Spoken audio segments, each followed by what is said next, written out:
So hopefully this setup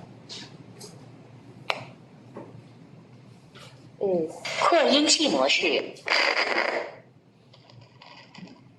okay, hopefully this setup won't have some time delay between what I say and also the slideshow.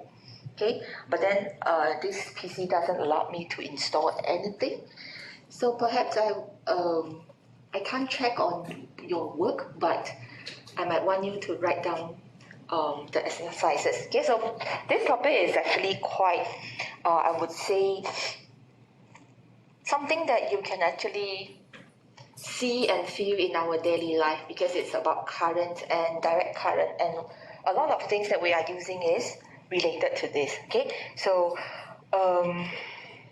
quite interesting especially when it comes to the working, but definitely it needs your own practices. Okay, so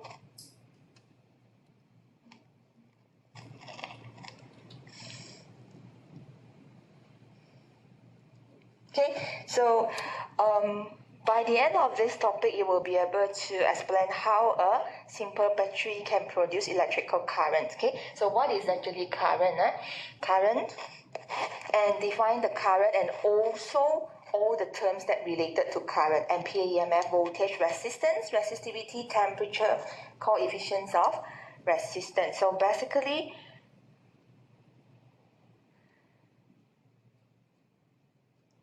something that related with V equals to IR, right?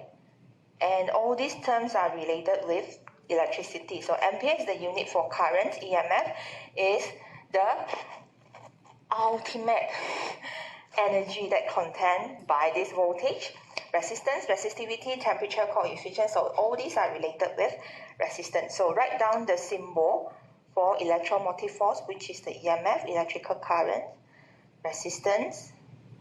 So a lot of symbol here: resistivity, temperature, coefficient, which is alpha, power, and state the unit. Okay, so you will come across a lot of terms later. And distinguish between conventional current and electron current. What is the difference? Direct current and alternating current. Okay, so knowing the symbol to represent EMF, resistor, voltmeter, ammeter, and how to interpret a simple current circuit. So this is very important, whereby you need to know how to analyze a circuit. Okay, and finding the resistance. Okay, so by knowing the length, the cross-sectional area, resistivity, temperature, coefficient, and determines the resistance. So this one is actually related with the resistance of the wire. So later on you will encounter this formula as well. So solve simple DC problem using Ohm's law.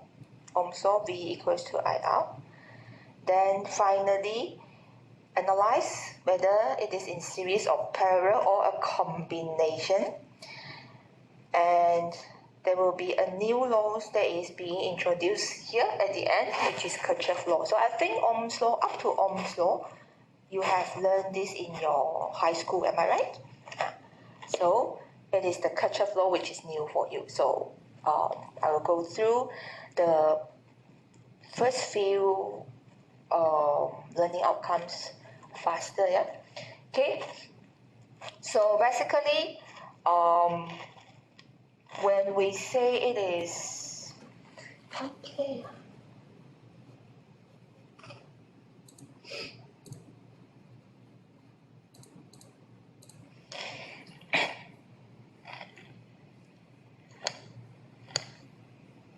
oh, you all cannot see my ink. This one can see, huh? Okay, so basically where it is direct current, no? This one is actually moving. So if it is direct current, the flow of the charge will be flowing in one direction. If it is direct current, so let's say if this is so-called positive terminal, so your current, the flow of the charge will flow in one direction, like this only. So go back to the negative terminal and coming out from the positive terminal again. So it is moving in one direction. But if it is AC, I mean alternating current, what does it mean?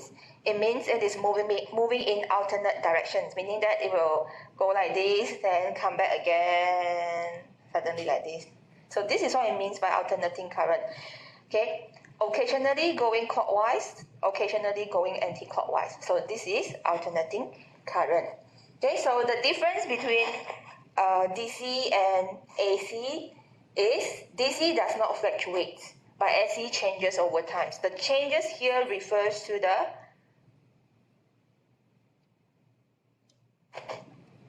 direction. Okay, direction and also values. So DC flows in one direction, AC flows can be alternate direction. So the direction will either be clockwise or anti-clockwise because circuit must be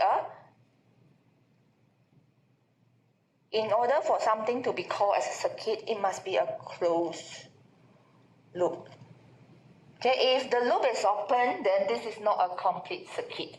Okay, so this YouTube you can watch at your own time, okay, to know what is the difference between AC and DC. All right, so how many of you have actually watched through the pre-lecture video? Online student?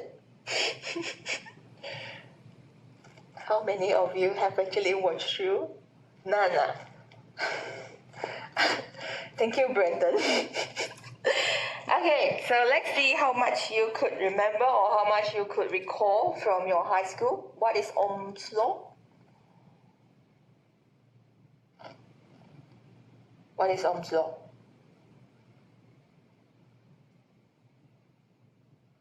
So, can someone tap on the chat also?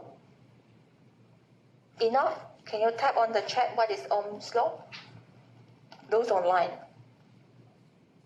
Hello, hello, hello. Wake up, wake up.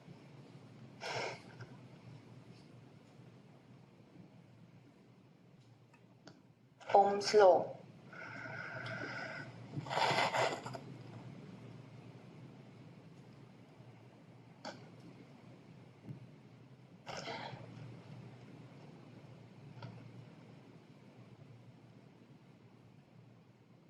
No response.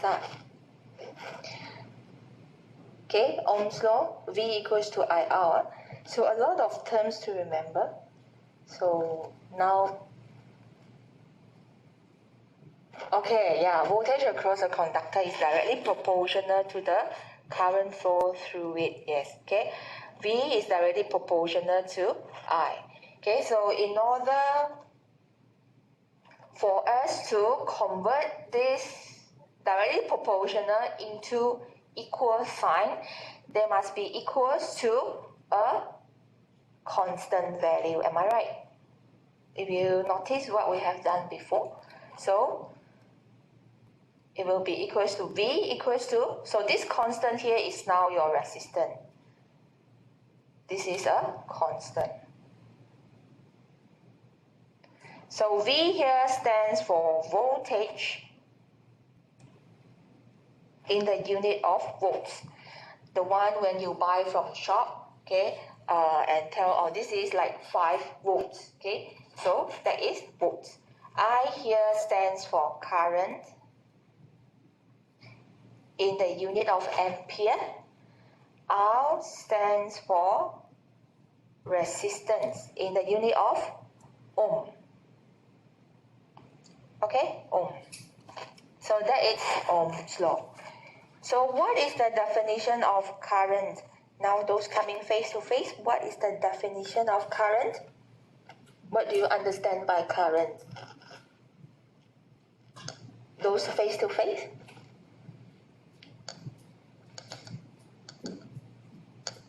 Look at me. What is the definition of current? Mark?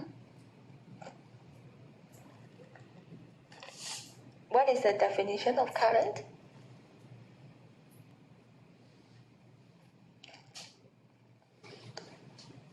is actually the rate of charge flow.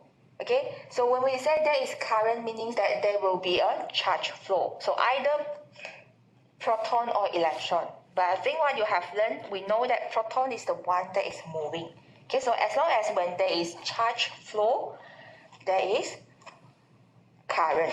Okay, so that's why the equation is given by Q over T. Q, remember from our previous topic, is the charge in the unit of coulomb.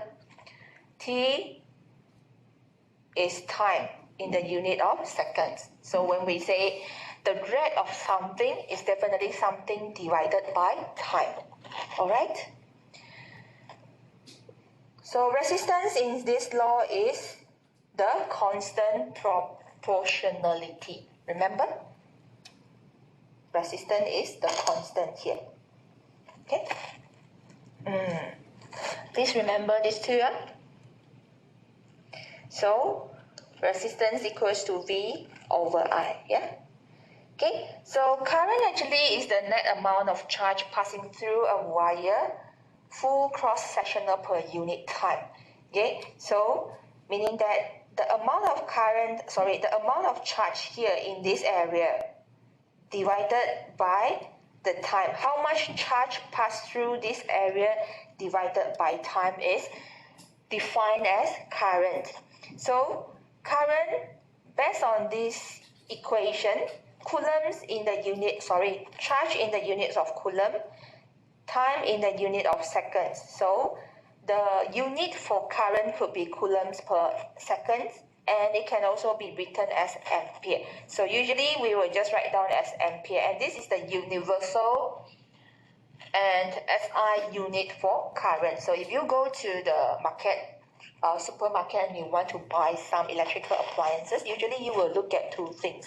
You will look at how much voltage, because it depends on what you want to use, and you will look at the current as well. Okay, to ensure that the current does not exceed the maximum acceptable limit of your plug. These are the things that you have to take note.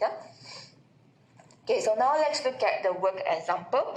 Given that a steady current of 2.5 ampere, so this is current in the wire, exists in the wire for 4 minutes, so in time. How much total charge passes by a given point in the circuit during this 4 minutes? So you want to find what is Q. Okay, so from the equation, I equals to Q over T. So plug in the values. Remember to do the unit conversion. This one is to convert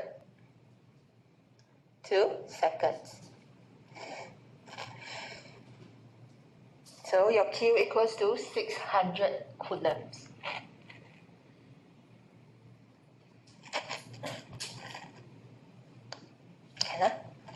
So there are two types of current.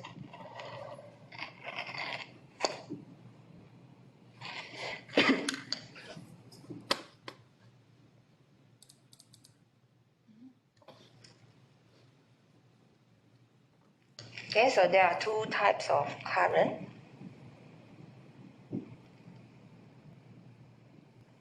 One is conventional current and one is electron current. Okay, so conventional current is the one that we usually more familiar with. It is referring to the flow of positive charge, meaning that let's say if this is your circuit. So the symbol for battery is this. This is the symbol for battery. So if this is positive terminal and this is negative terminal, then conventional currents flow from positive terminal to negative terminal. And this is what we are mostly familiar with. While the terms of electron current is referring to the flow of electron. So positive terminal, negative terminal. So this is electron current. Okay, meaning that it is flowing from negative to positive terminal. So they are actually the same things. What is the difference is just the term. Okay, so for example, you could be called as John, you could be called as, let's say if your name is what, let's say John Danny, like your name John Danny. So people can call you John, people can call you Danny by your father's name. Oh, let's say. Alright, so this is also the same. You can call it as conventional current or electron current. It's just the terms different, but they are the same things. Alright, so let's say if electron is moving from, if electron is, the flow of electron is, oops,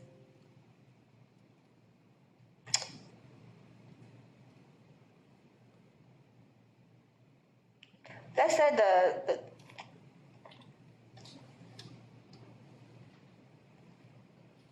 the flow of electron, if it is in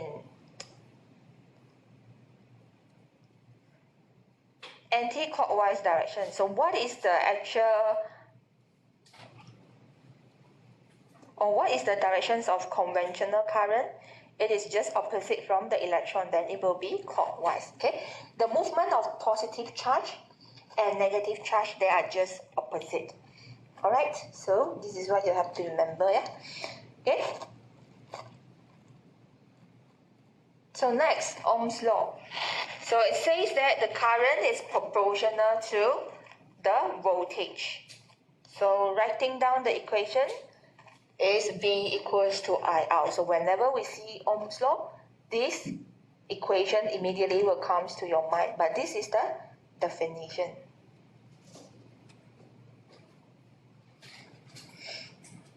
So let's try a questions with Ohm's law.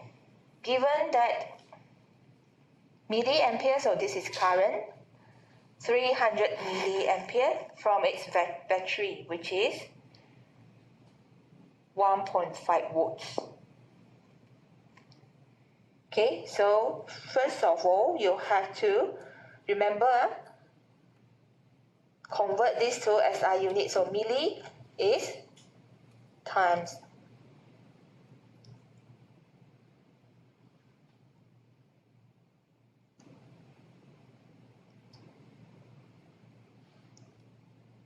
milli is times 10 to the power of -3. Am I right? Okay. So what is the resistance of the bulb?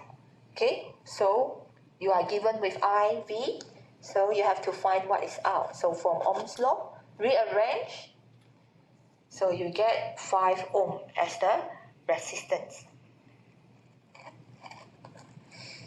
Next, if the battery becomes weak and voltage drop to 1.2, how would the current change? Okay, so in this case, remember, in the same circuit, your resistance will not change.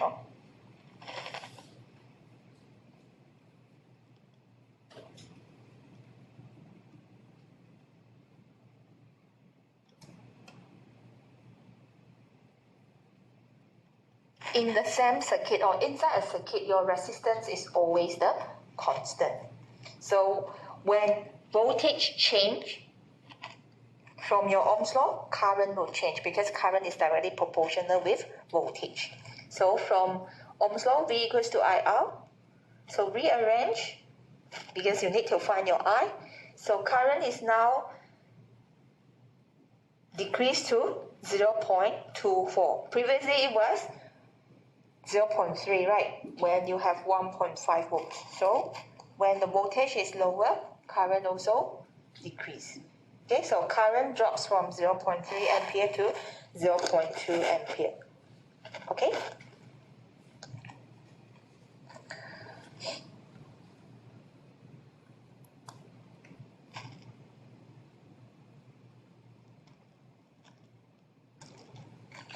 So our electrical appliances is divided into 2 types of material. One is ohmic and one is non-ohmic. So ohmic means it obeys Ohm's law. So this is ohmic material means obey Ohm's law, meaning that V equals to IR. So your R is constant here. In this case, when it is ohmic, means your resistance will be constant. So if you see when you plot the graph of V versus I or I versus V, the values of your gradient is constant. It does not change. Your slope is constant. Okay, so that's why it will be a straight line. Okay, so usually the ohmic material are those will not get easily heated.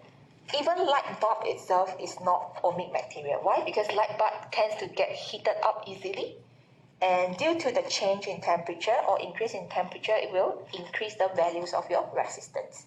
Okay, so usually if you use something which does not get heated up easily, then that is ohmic material. If it is non-ohmic,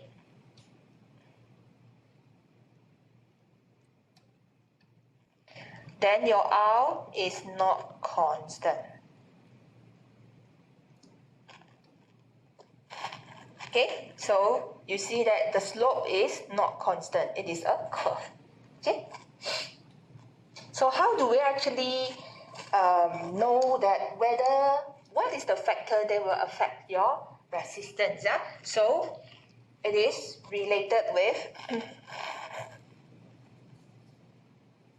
a lot of things. Okay, so resistance is directly proportional to the length. The longer is the wire, the higher is the resistance, and inversely proportional to its cross-sectional area. So this is the length in the unit of meter. This one is cross-sectional area. What is cross-sectional area?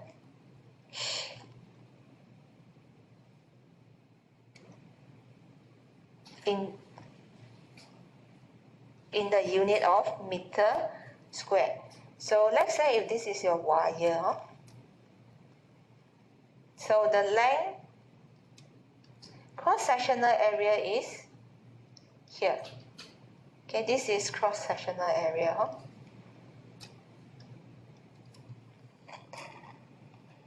So just imagine like on the road, the longer is the road, or the longer is the distance, isn't it? The higher chance for you to meet with an accident, right? If the longer is the journey, okay, there are higher probability for you to, for the driver to be involved in an accident, right? So that's why the longer is the length, the higher is the resistance. Resistance means when it bump into something, when there is collision. Okay.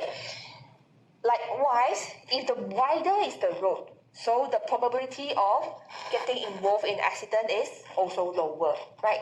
If the size is bigger. Okay, so that's why it is inversely proportional with cross-sectional area.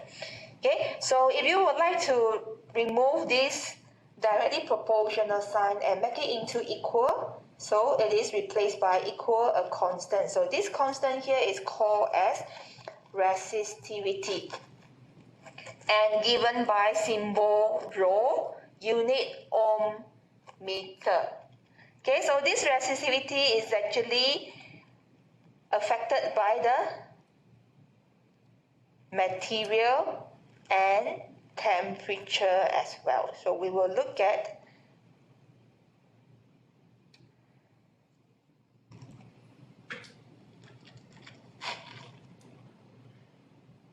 resistivity later, yeah? Okay, so this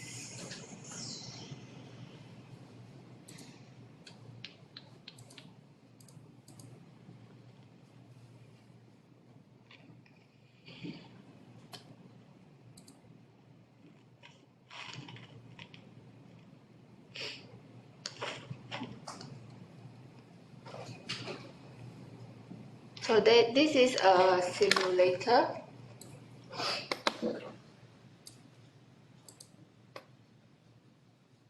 Okay, so resistivity is a about the material. So if you see, if we increase the resistivity, what will happen? It becomes more crowded in the wire. So more crowded means more cars on the road. Okay? So when resistivity increases, see, your values of R also increases. Likewise, the length, if the length increases, see, there are more probability of getting collision. So when length increases, R also increases. What happens if we increase the area? So if your area increases, the size become bigger. Okay, so there are less chances to get collision. So that's why your R is decreases as well. Okay, so I will put this link on Moodle. You can play around also, yeah? Okay, so can you try to answer this?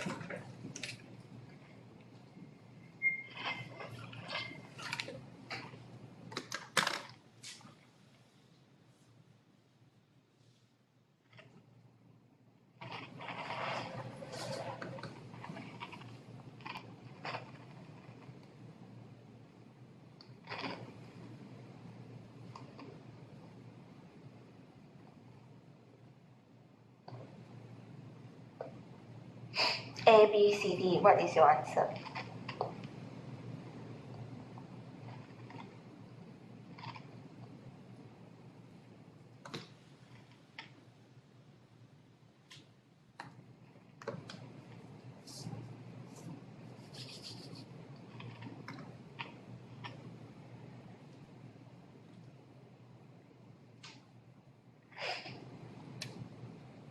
Resistance R.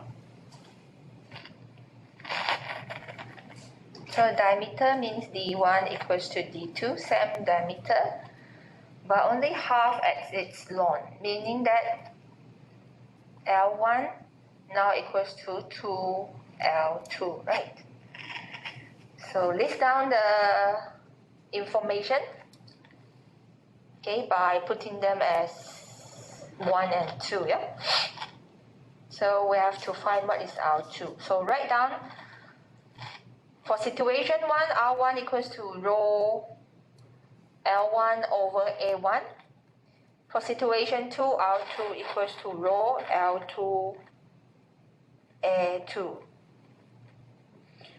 So by continuing from this, okay, R2 equals to L2 equals to 0.5 L1, and A2 also equals to A1, right, from your questions. Diameter is the same, meaning that the area is the same. Okay, so now rearrange.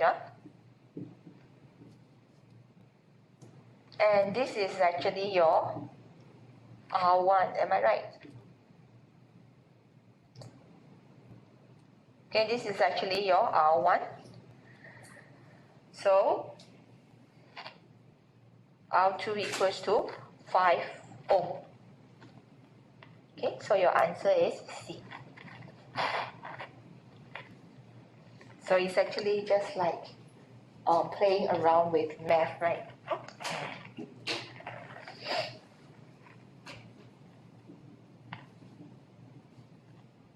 So resistivity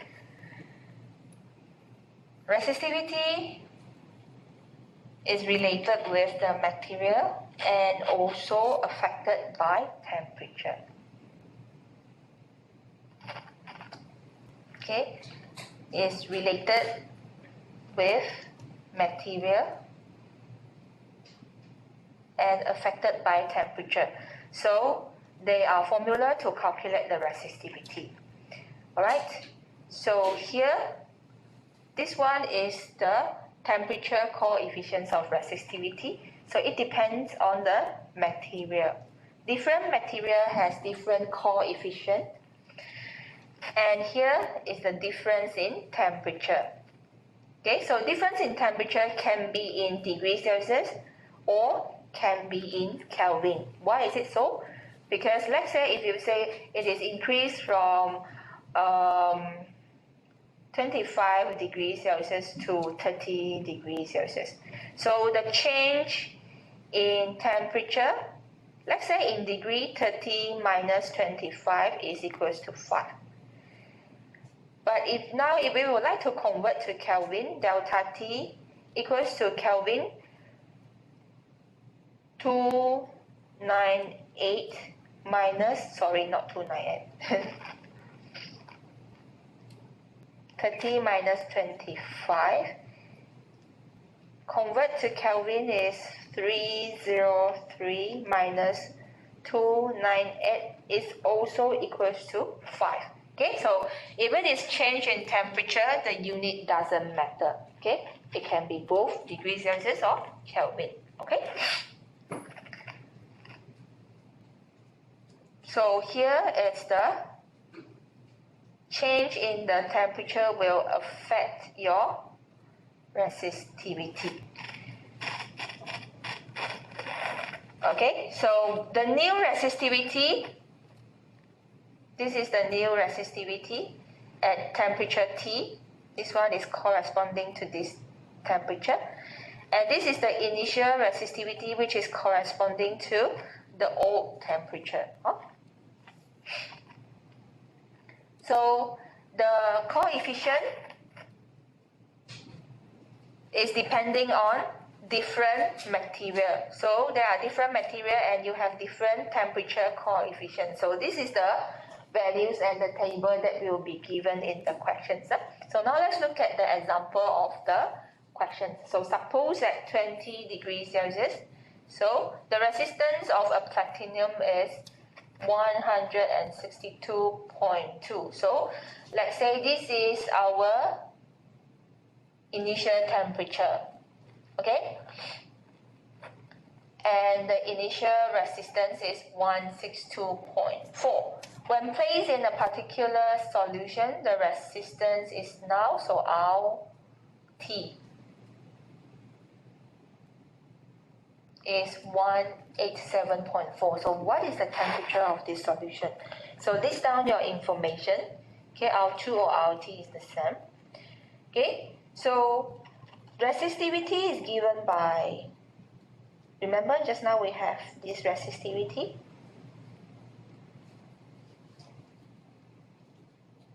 So provided if the length and area is the same, we can actually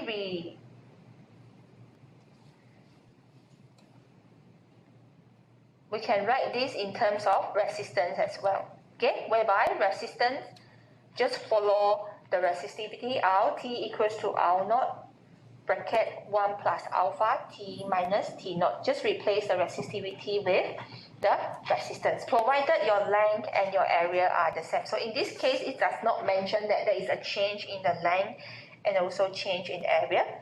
So write them down and solve this equation. So your new temperature is now 59.2. Okay.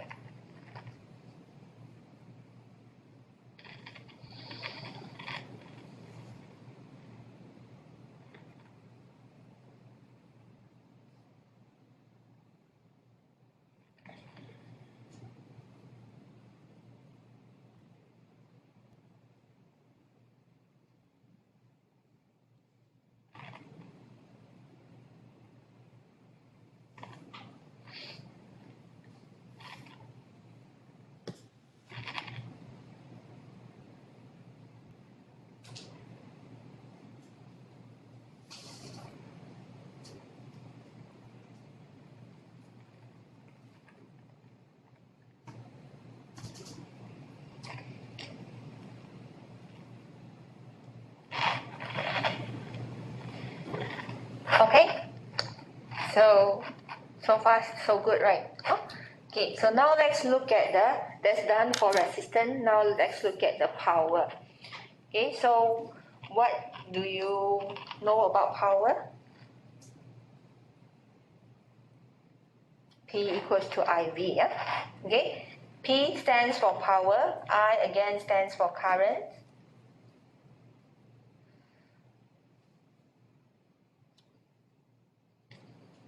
in the unit of ampere. V stands for voltage in the unit of volts. So what are the power across resistors in circuit?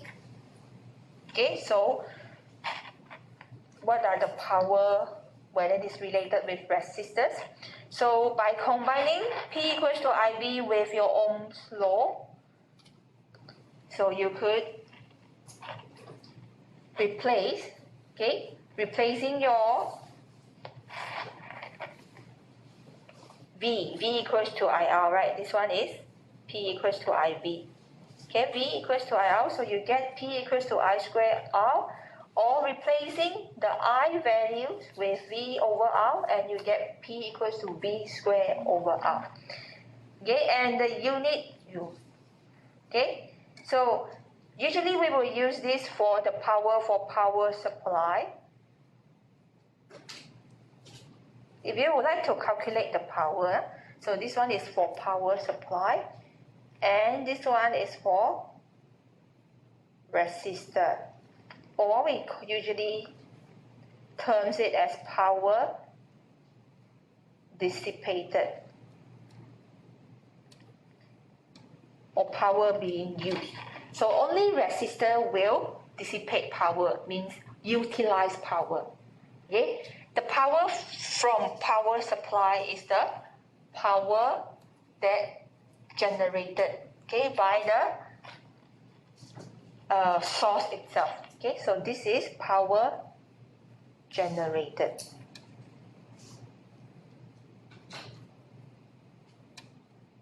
So usually in the exam, alright, if the question asks you to find what is the power dissipated, so you can only use either this or this, the one that related with resistor. Okay, I repeat, in the exam, if the question asks you to find power dissipated, then remember you have to use the one that related with resistance. So even though you could get the same answer by P equals to IV, I will give you wrong also. Why? Because the concept wise is wrong. Okay, P equals to IV only for power source. Okay, only for power generated. It's not for power dissipated. Okay. So what is the definition of power? Power refers to the rate of energy. So this one is actually from our topic 5. Remember, energy equals to charge times voltage. Okay? So power is equals to rate of energy, means how much energy has been generated or dissipated per time. Okay? So rearrange, the unit for power is in watt. Okay, again a new unit. So let's look at the example. Calculate the resistance, find out, of a 40 watt. So this is power. Headlights designed for 12 volt voltage. Okay, so this one is related with resistance. So you have to use the formula with R, P equals to IV. So rearrange, you get P equals to V squared over R. Okay, so rearrange to find your R, and your resistance is 3.6 ohm.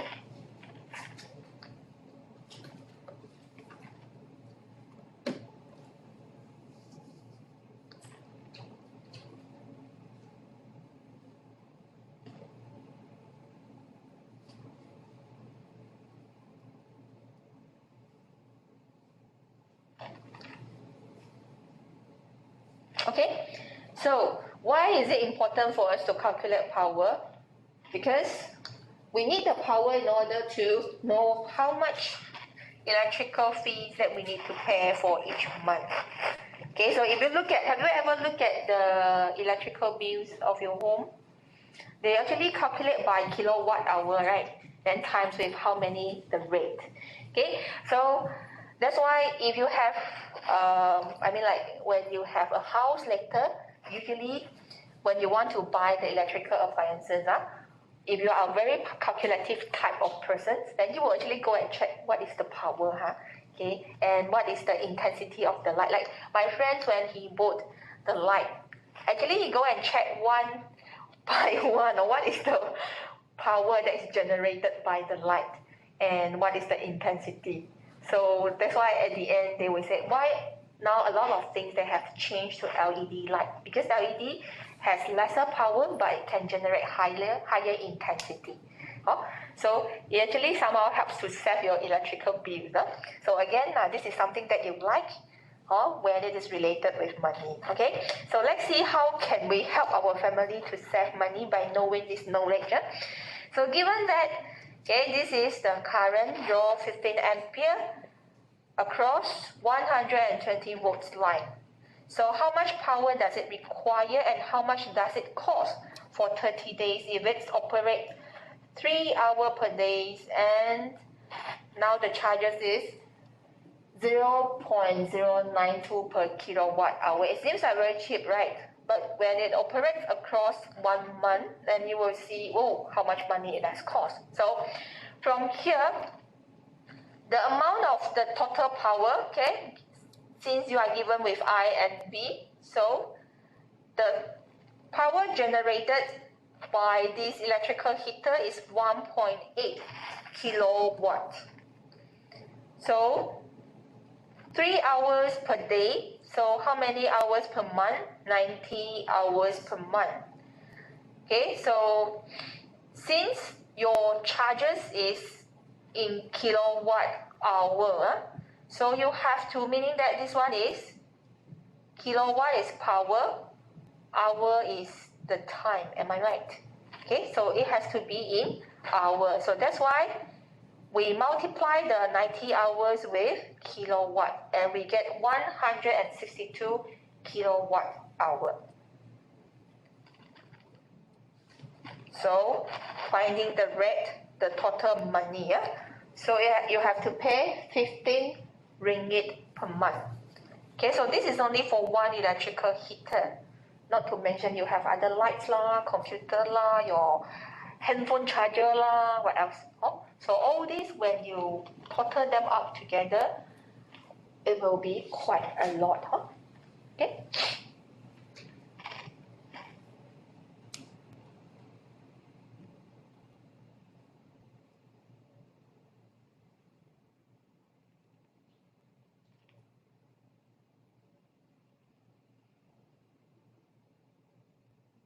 Okay, so let's take a break for 5 minutes before we move on to DC circuit and also Kirchhoff law.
Okay, so let's come back to the second part, the DC circuit.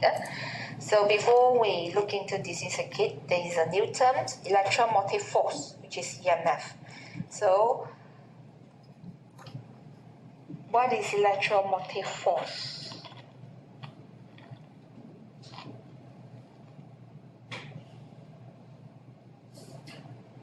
Okay, so electromotive force, we would say like the ultimate voltage. It is in the unit of voltage, but then it is called as force, and the unit is, the symbol is given by EMF, the epsilon sign. Okay, so it's actually the actual, or we could say the actual voltage. But usually this voltage will not be going into the circuit. Okay, the one that will go into the circuit is what we call as terminal voltage. Okay, so if you look at here, why is it so? Why do we only, usually we will only, the terminal voltage will be the one that going into the circuit that will be supplied to the whole circuit. Why is it so? Because there is internal resistance of inside the power source, okay, or inside the power supply. So let's say if we have a terminal voltage, let's say the one that is, this is the battery, this is the battery. So we will connect this to the external circuit. Okay, so the amount of the voltage, this is the positive terminal and this is the negative terminal.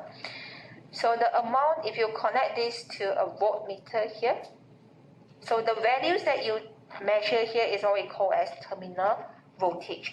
And this terminal voltage has taken account into the consideration of your internal resistance. Okay, so meaning that the actual voltage amount that is generated is actually the EMF, okay, or what is called as electromotive force. But as we have learned about just now, like the resistance is affected by the length of the wire divided by the area multiplied with the resistivity, right? So as long as if there is a material, there will be resistance, right? So same goes with your power supply. So inside your power supply, if you, let's say if it is battery, you know that there is what? Due to something like electrolysis, anything. So there will be some chemical inside, right? So this material inside has their own internal resistance. So what is actually the terminal voltage that is supplied? You have to minus the internal resistance inside the power source itself. Okay, so how do we find the terminal voltage? Is by this terminal voltage, or VT equals to EMF minus IR. So both of them, they are actually voltage. V equals to IR, right? So the voltage caused by this internal resistance also equals to IR. And this R, we write them in terms of small capital R to indicate it is internal resistance. And usually it is very, very small. The values of internal resistance is very small. Okay?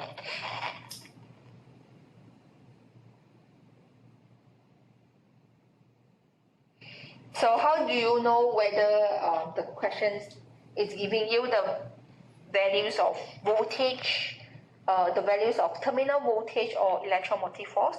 Don't worry, the question will mention. If the question mentioned about electromotive force, then immediately you know you have to find the terminal voltage by this. If the question mentioned about internal resistance, then you also know you need to use this. Okay, otherwise, if the question said voltage, then just assume it is terminal voltage. Okay, I repeat, if the question only says voltage, does not mention about electromotive force, does not mention about internal resistance, then usually the voltage is refers to the terminal voltage. Okay? So that's all about the terminal voltage. Now let's look at some review quiz of the arrangement. Okay. So when coming to analyze the circuit, you have to know the series arrangement and the parallel arrangement. So the first one, this is a series arrangement. So during series arrangement, what is the equivalence? Equivalence can be say as total resistance, or meaning that when you combine them together, let's say this is R1, 2, 3, 4 is arranged in series. What happens if you combine them together?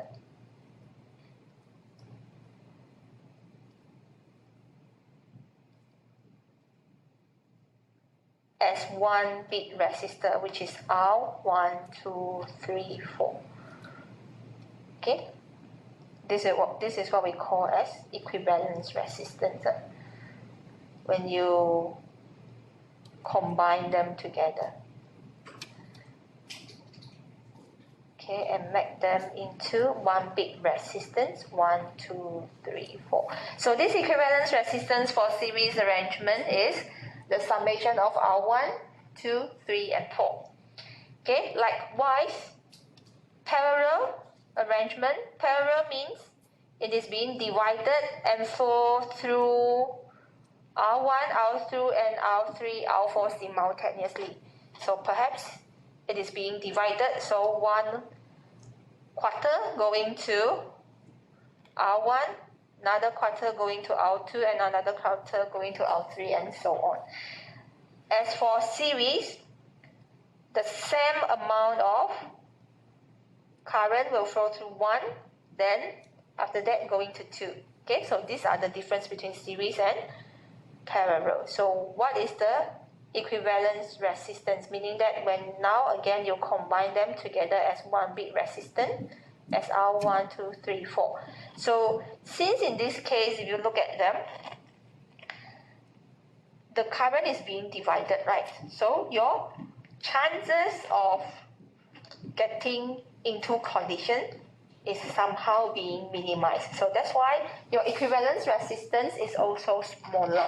Okay, it's 1 over R1 plus 1 over R2 and so on, and the whole thing inverted. Okay, 1 over the whole thing.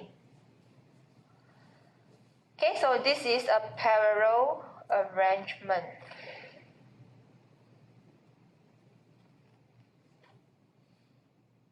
Okay, now what is the current that flows through this circuit? Okay, so if you look at here, what do you see? You see internal resistance and you see EMF. So you know that you need to use the terminal voltage. Terminal voltage equals to EMF minus I small r.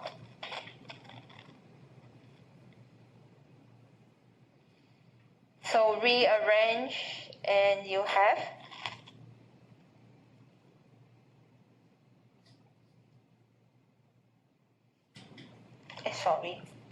that is terminal voltage.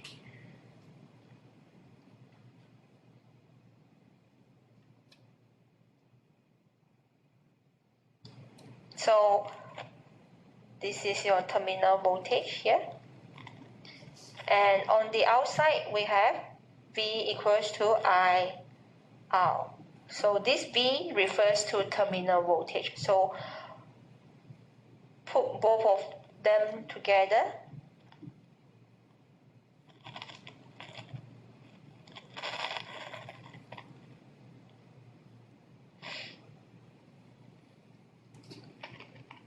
EMF divided by external resistance plus internal resistance. Okay?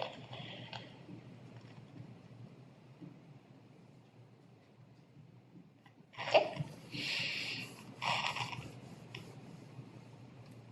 So this one, later on when you learn about Kirchhoff law, you can also write the equation also.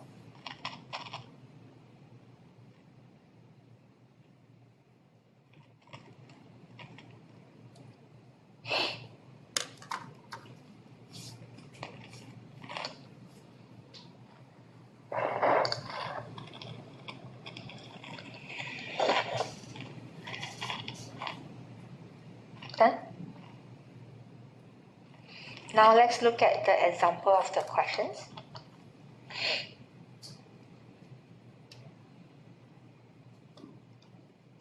(65 ohm), so this is external resistor connected to terminal of battery. So given that this is EMF, so EMF equals to 12. Internal resistance, small r, is 0.5. Calculate the current in the circuit. And find the terminal voltage, find power dissipated, and power dissipated by internal resistance. Okay? So these are the information that you have from the questions. You have to find the current. So given just now, current equals to EMF over external resistance plus internal resistance. So this one only, you use this only when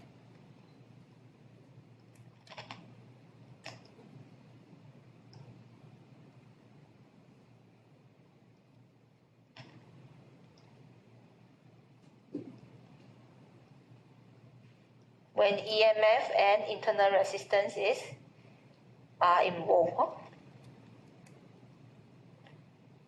If there is no EMF or internal resistance, just use V equals to IR. Okay, so you have all these values, so your I is equal to 0.19 ampere.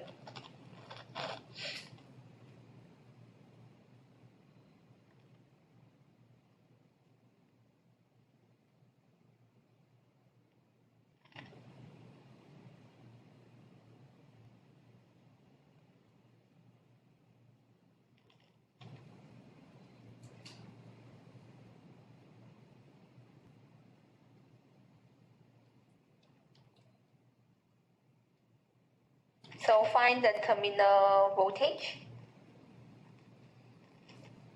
We have this, right? Terminal voltage equals to EMF minus IR.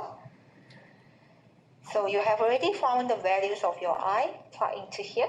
So terminal voltage 11.9. So it is smaller than your EMF. Definitely your terminal voltage must be smaller than your EMF. Why? Because it has already minus the effect of internal resistance.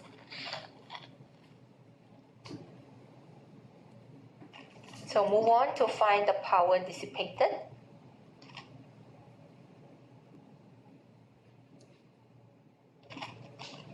So given that power dissipated, you have to use the one that involved with resistance. So since you have already found the values of current, right, so this is a series arrangement. So the amount of current that passing through your circuit will be I only. So all of them, it will be the values of I passing through here and values of I passing through here as well. Okay, so that's why your power dissipated by this resistor, so just use this. R is only the R of 65 ohm only.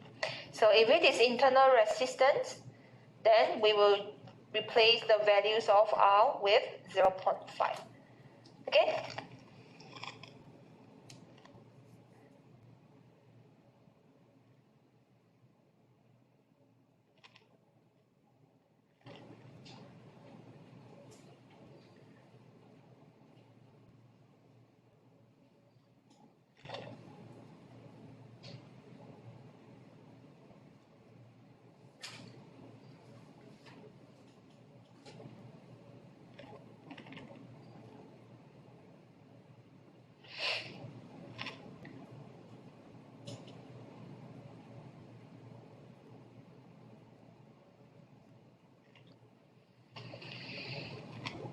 So now let's look at a more challenging one, how to analyze a simple circuit. So this one, I would want you to write this down and try also. Okay, so 9-volt battery with internal resistance as 0.5 is connected to the circuit like this. Okay, so how much current is drawn from the battery? And what is the terminal voltage of the battery? What is the current in 6 ohm resistor? So Could you please try to answer A, B, and if possible, answer C as well. Okay, so I will give you 5 minutes to try this.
Can you get this value?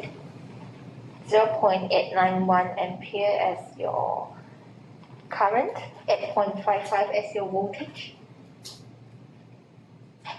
Cannot? Okay. How about C?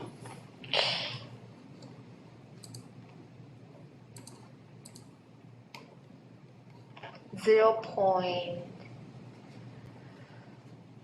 48.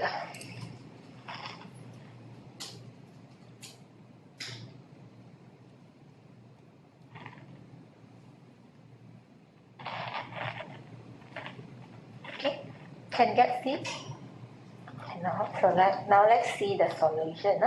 So in order to find the current, okay, we have to find first the total equivalence resistance. Remember, when it is involved with internal resistance and EMF is equals to this one. Okay.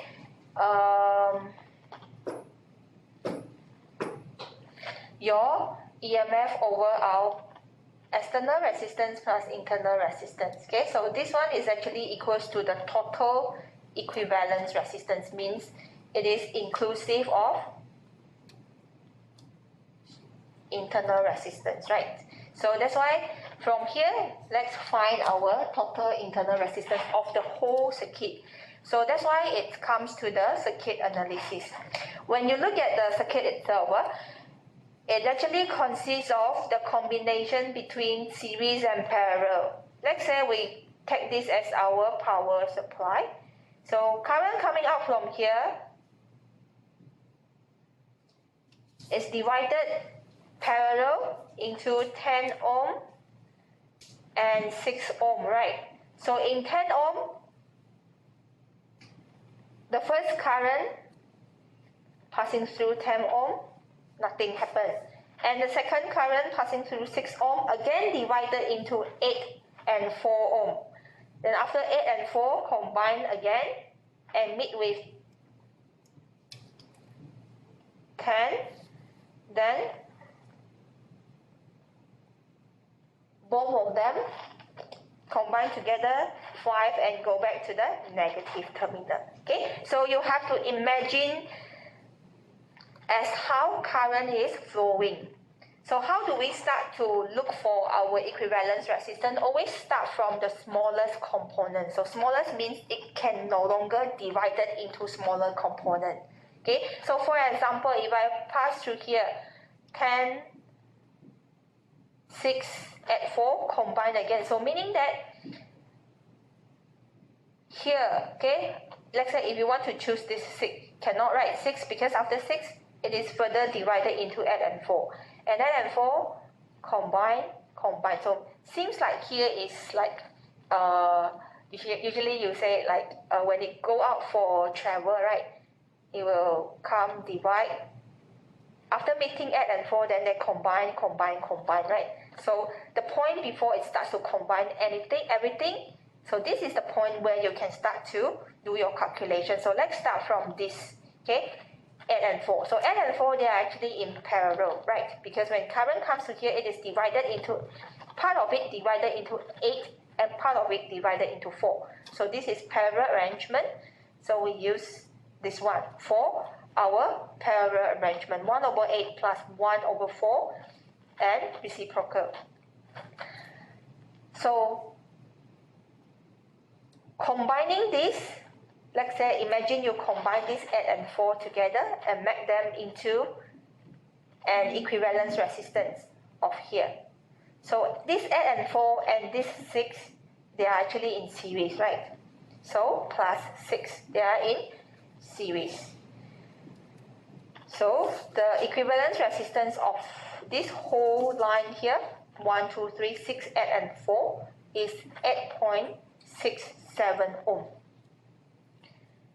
So further down, the whole line here with this 10 ohm, again they are parallel. So 1 over 8.67 plus 1 over 10 reciprocal is parallel. So this whole parallel here, the red color things, again, like you zoom out again, it's in series with this 5 ohm and also this internal resistance, right? So in series, so you get 10.1 ohm as the total resistance, or we say the total equivalence resistance of the whole circuit. Now, current is equals to voltage over total resistance. So in this case, we are treating this as our voltage, the EMF. So 9 over your total resistance, so we get 0.891. So finding terminal voltage is the one that minus internal resistance only, right? Minus 0.5. So EMF minus current is the same for the whole circuit. I mean like for internal resistance here. So 0.891 times your internal resistance. So terminal voltage, which is from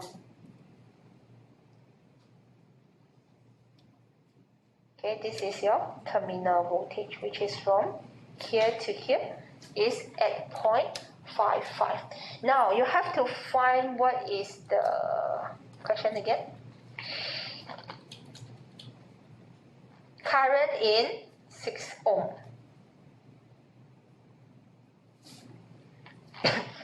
So finding what is this current here.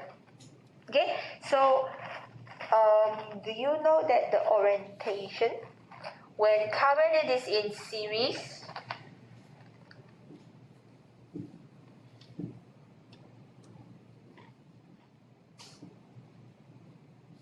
when current in series, the equivalence current is equals to, is the same, right, for all the components. However, for voltage,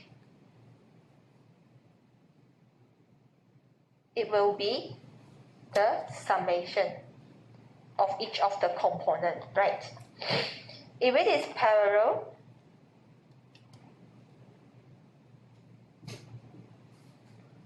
then current is the summation of each component. If it is voltage, then it's the same for each component. Okay, so likewise, analyze the circuit as if you are current. So current coming to here, meeting with a branch. So we will have two types of current, two different currents. So I1, let's say I1 goes through 10 ohm, and I2 goes through the bottom parts, the bottom part 6, 8, and 4. Okay. However, for your voltage, this amount of voltage, the voltage that passing through your I1 and I2 will be the same. So let's call this as part B. Can we? Okay, meaning that the voltage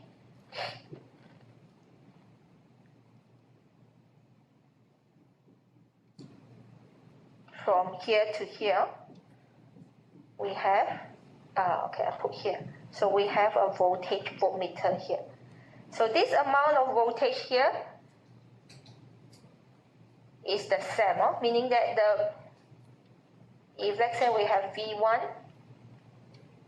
I1, right? So V1, V2. V1 equals to V2, and again is also equals to the voltage from here to here, right? So this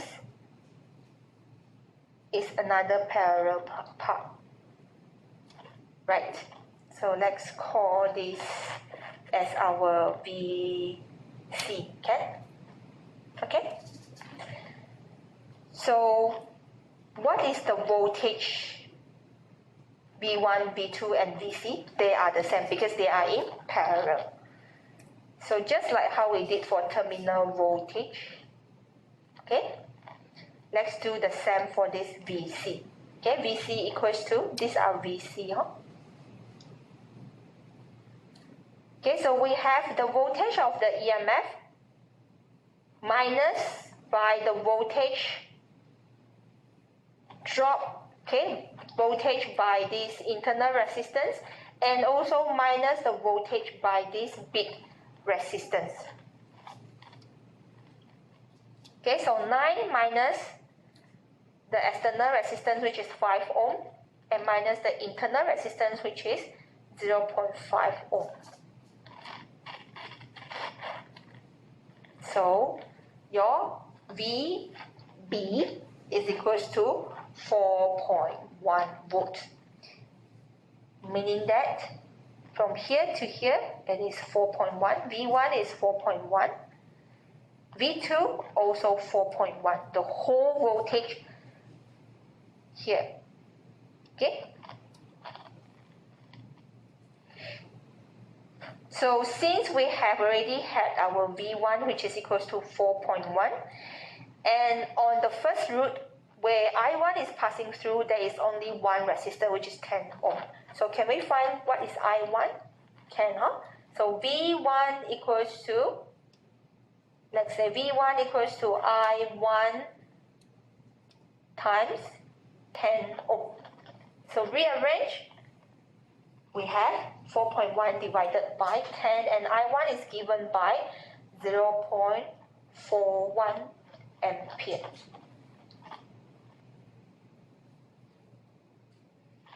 So I1 equals to 0.41, can we find I2?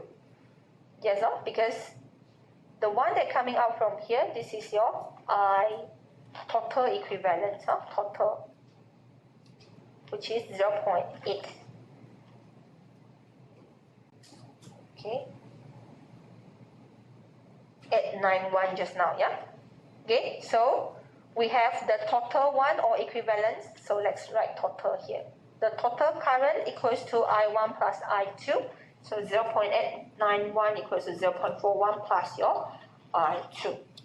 So I2 is 0.48. Okay? So we will look at more types of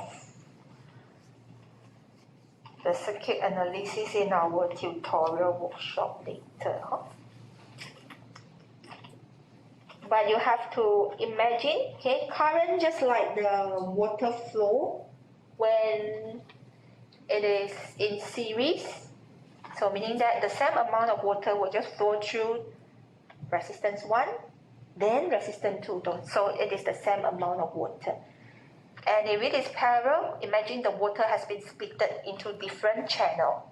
Okay. However, for voltage is actually just like the power that is given, or we say, let's say if we have water flow. So voltage is just like the height, the altitude difference. Okay. So the flow of water is your current, but the height here is referring to the voltage. The higher is the voltage, the higher is your current flow. Okay? So let's move to Kirchhoff flow. So before we do the calculation for Kirchhoff flow, there are some rules that you have to know. Two types of rules. One is KCL, what we call as Kirchhoff current law. So it is related with currents only. So according to this KCL, it is also called as junction rule. Okay? So it says that at any junction point, the sum of current, all current entering into the junction must be equal to sum of all currents leaving the junction. Meaning that, let's say if we choose this point A as our junction.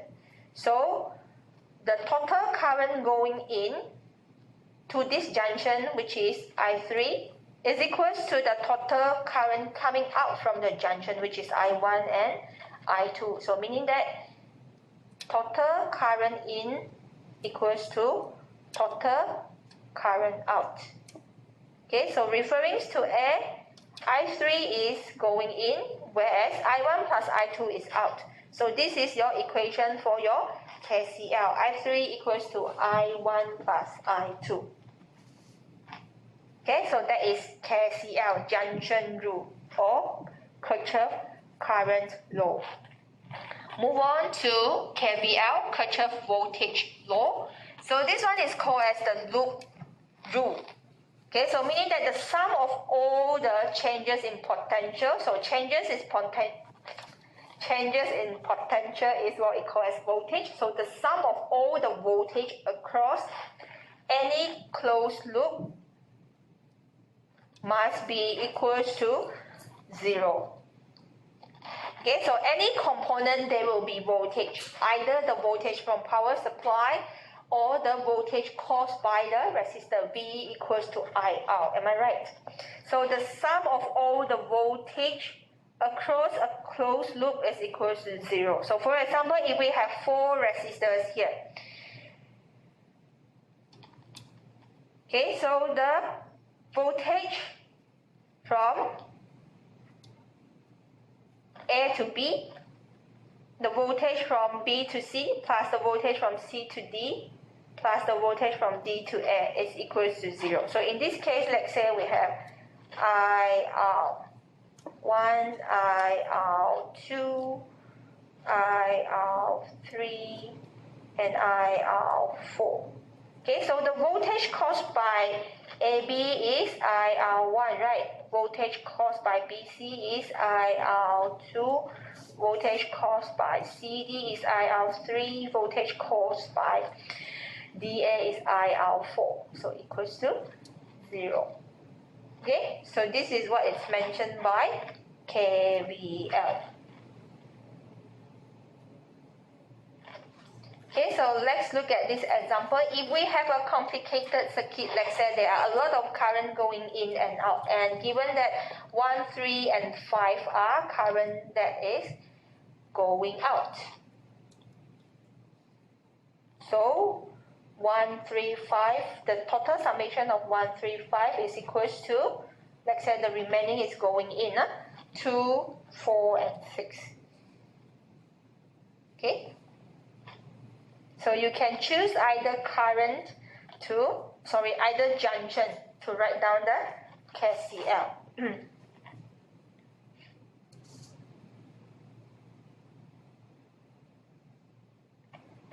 So for voltage, KVL, so KVL is actually the conservation of energy. Okay. So there are actually ways to write down the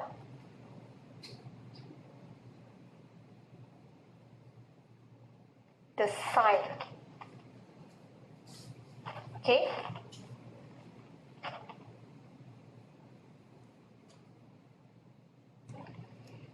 So the total voltage in the loop. So this is the power generated. Okay, from the power supply, this is the power that is generated. Okay, which is 12 volts. So when the power generated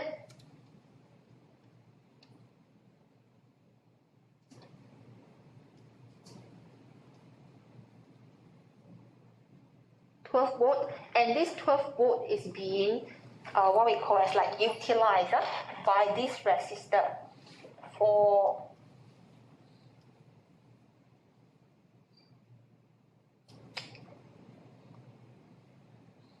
this 400 ohm and also this 290 ohm. Okay, so this one is from the power supply, or we say it is generated, and this total amount of 12 volt will be utilized by this 400 ohm. So 400 ohm, once you calculated V equals to IR, okay, is 7 volts, which is by this voltage by this 400 ohm, and further utilized by this 290 ohm. Okay, the voltage used by this 290 ohm is 5 volts. Okay, so since they are being utilized, so it is minus sign. Okay, so 12 minus 7 minus 5, that's why equals to 0. Okay, so for Kirchhoff law, again, because when we want to use Kirchhoff law, it will be usually involved with the circuit, complicated circuit, whereby there will be more than one power supply. So this is easy because there is only one power supply, so it's very easy for us to know that the actual flow of current which is in this direction. So we know that also from here, whenever current flow through resistor, it is being utilized. Okay, but if there is more than one power supply, let's say if I have a power supply here, then we don't know whether this power supply will help to complement to the total voltage, will top up to the voltage or somehow add as a resistor to utilize the voltage. Okay, so that's why we will need Kirchhoff law. So during this KVL, there is a sign convention to help us. Yeah. So even though you don't know where exactly is the current flow, by the help of the sign convention, it can actually help you to write down the actual equation. Okay, so there are two types of component. One is battery, or we say power supply. So for power supply, okay, if your KVL, the directions of your movement, KVL, if it is moving from negative to positive terminal, then we will look at the terminal where it is coming out from. So this value of your voltage will be positive. If your KVL is coming out from the negative terminal, then it will be negative. So that is for power supply. Now when it comes to resistor, because resistor does not have their own terminal, so the terminal of resistor depends on your current. So this current is when you assign them during your KCL, during the first law just now. Okay, it's by the directions of current. So if current moves from right to left, move from here to here, right? So the terminal where the currents flow in will be positive terminal. Terminal where the current comes out will be negative terminal. So let's say if now your movement, your KVL is moving from negative to positive terminal, exiting the positive terminal, so this voltage will be positive value. Likewise, if now current is moving from left to right, making this terminal positive and this terminal negative. So now if your KVL is coming out from the negative terminal, and this will be in negative values. Okay, so remember this sign convention first, and now let's see how can we write down the equation. Okay, so the questions here are very nice to you because it has already assigned the directions of current, whereby this is your I1, I2. Okay, I1 is moving from here to here. This is I1. This region is I1 because they are all in series. Now the branches, we have I2 here. So 8 volt and 200 ohm. These are all I2. And another branch, which is I3, this will be your I3. The question has already assigned the current for you. So this is your KCL. Okay? So write down your KCL. Total input equals to output. So input is I1 plus I2 equals to I3, right? So your KCL, I1 plus I2 equals to I3. Now, how do we write our KVL? So there are two loops. Am I right? Two closed loops. So the upper one is the first loop, and the lower one is the second loop. Remember, following the sign convention, yeah? So from first loop, this is what we say, the KVL. So imagine KVL,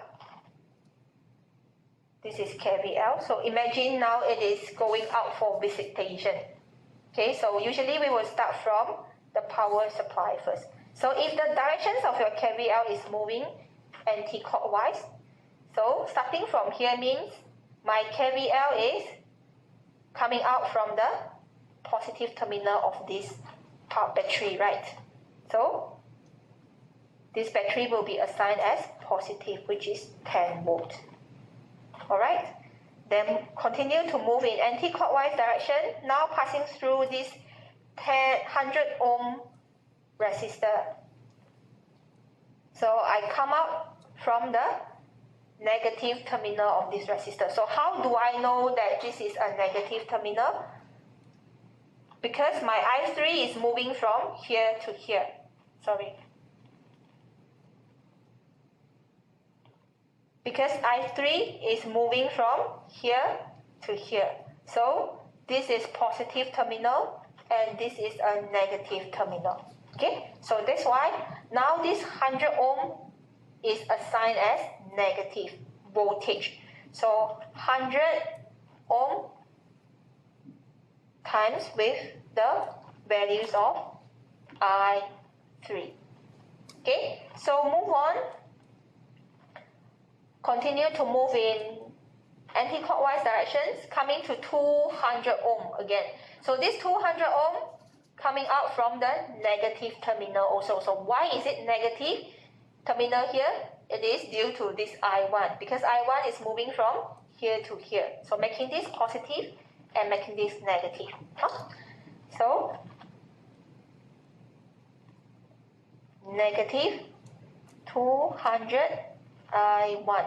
So completed the loop. Okay, now I come back to 10 volt again. So I have completed, so it just equals to 0. Okay, likewise doing the same for your loop 2. Now it is moving in clockwise direction. So clockwise direction again, usually I would like to start from the power supply. So power supply, it does not being affected by current because power supply has their own terminal. So you have positive and negative here. Alright, so coming out from positive terminal, so assigned as positive 8.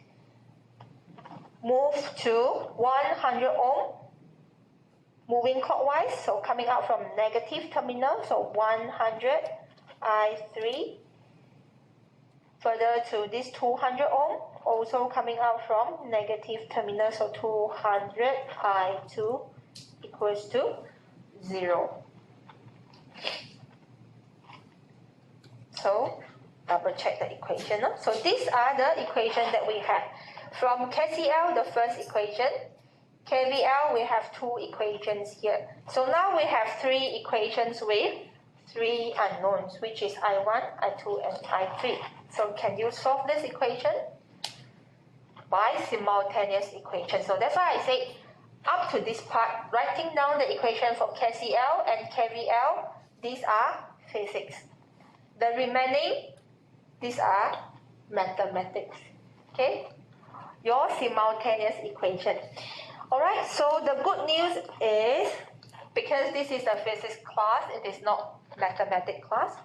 So I'm going to teach you a shortcut by using your calculator. Okay, apart from doing all these very long calculation, math calculation, okay, you can use calculator, like your scientific calculator to help you. So that's why I would encourage, if you do not have a scientific calculator yet, so let's say if you are still using your handphone to do your calculation, then I would encourage you to invest one. So if you are using this type of Casio type of calculator, how do we find the use this? So first of all, you have to rearrange your equation first.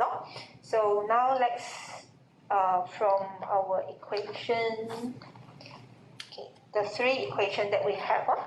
Just now I write down here. So the first one is I1 plus I2 equals to I3. So that is equation 1. Equation, wait. Can I change the color?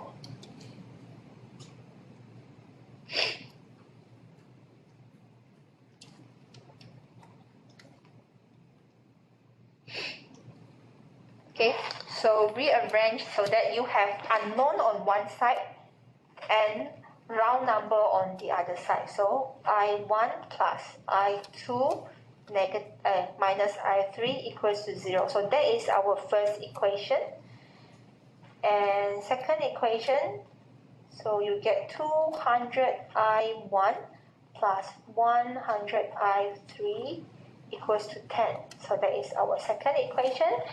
And the third equation, 200 I2 plus 100 I3 equals to 8.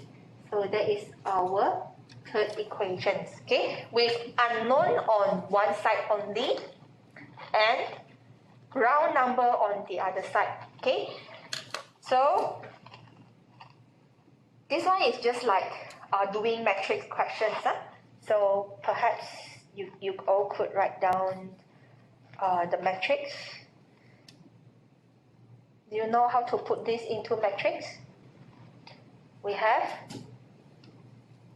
here as our I1, I2, and I3, right? So this is on the right hand side. So first equation, I1 plus I2 minus I3, so negative 1 equals to 0. Second equation, I1 is 200, I2 nothing, so 0, I3 is 100 equals to 10. And the third equation, no I1, so I1 is 0, I2 is 200, I3 is 100 equals to 8. Okay, so now you have already written down the equation for matrix. So on your calculator, press on mode, M-O-D-E, mode, until you press mode until you see EQN.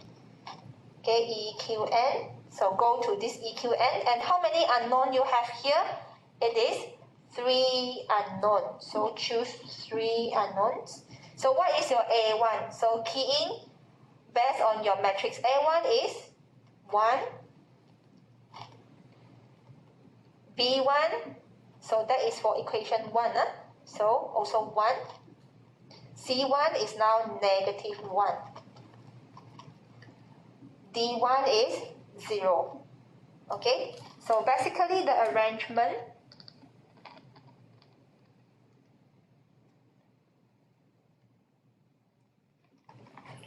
that is for equation 1. So arrangement is A1, B1, C1. This is A2, B2, C2, A3, B3, C3. So in your calculator, this is X, Y, and Z. So this is your D1, D2, and D3. Okay, so key in according to this. So A2 is 200, B2 0, C2 is 100, so D2 is 10. And do the same for your equation 3.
0.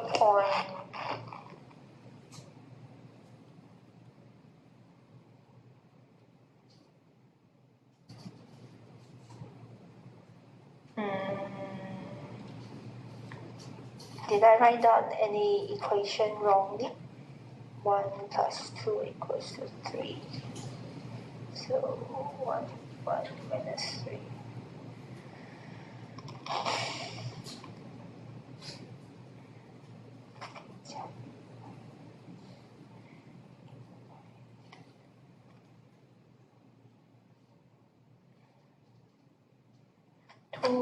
by 2 plus 103. Yeah.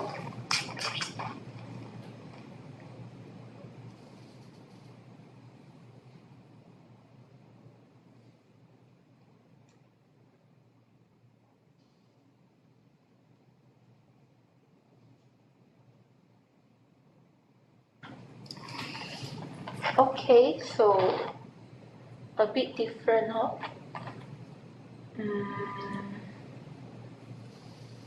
I1 equals to 0.0275, I2 0.0175, and I3 0.045.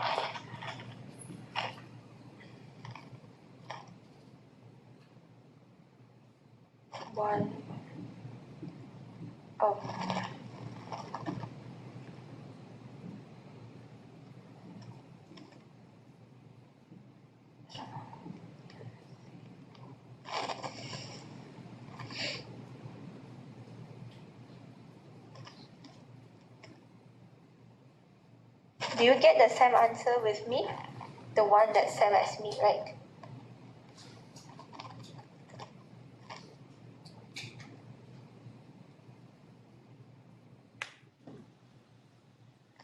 Okay, so let me double check with the calculation first. Okay, but this is the alternative way that you can use. If you don't want to use the long calculation method by simultaneous equation, so this is another way that you can straight away to calculate by calculator. But I would demand you to show up to this matrix equation, no?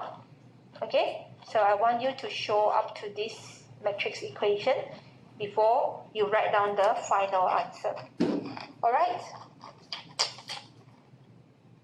Otherwise, you can use the techniques that you have learned in mathematics to solve with simultaneous equation, huh? Either by replacement or elimination. Okay?